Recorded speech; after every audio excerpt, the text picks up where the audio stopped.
Hey guys, what's up? It's Rygar the Destroyer, and today we're going to be taking a look at the Assassin Droid from the Star Wars comic book 2-pack. This guy is pretty cool, but before we take a closer look at him, let's go ahead and take a look at his packaging. Here it is. As you can see, there is a comic book back here, so the card itself is just blank, and then the comic book itself would have been the background. I've read this entire series in a compendium, and it's really great. I don't know if it's canon anymore, but it's definitely worth checking out if you like the Clone Wars. So I definitely recommend looking into these if you liked what you see in this issue here. On the back of this packaging here, there is a brief description. If you'd like to read that, you can go ahead and just pause the video.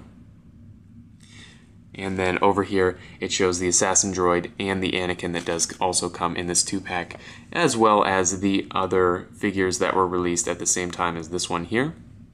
So pretty standard for the comic book packs, so let's go ahead and get back to the figure itself here. So the Assassin Droid stands at about 4.5 inches tall to the top of his little head here.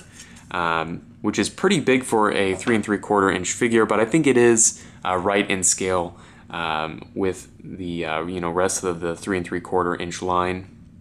And this guy does not come with any accessories, but he is packed full of articulation. So we'll go ahead and run through that here. So in his head, he's got a ball peg, which has a really nice range of motion. You can pose it basically however you want. Then he's got ball hinge shoulders with a pretty reasonable range. There's not a ton that they could have done with the just the design of the figure here, and those do swivel 360.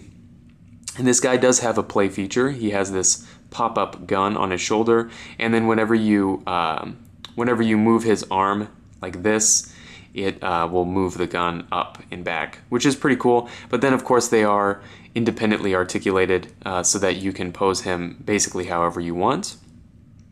At his elbows, he's got a hinge and a swivel, and then there is no wrist articulation. In the torso, he has a hinge that runs back and forward like this, which lets him crunch forward, and then a hinge on top of that, which lets him go side to side, which gives him a ton of range of motion, which is really nice. He's got hinged hips with a really great range again.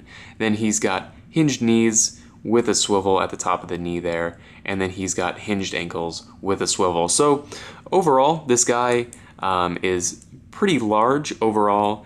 He's got a ton of articulation, really nice paint work on there, and he's just a really cool design. So I definitely recommend picking up this figure as well as the comic book pack, and I will talk about the Anakin that comes with this pack in another review here. So if you have any comments or questions, please leave them down in the comment section below, and I guess I'll see you later.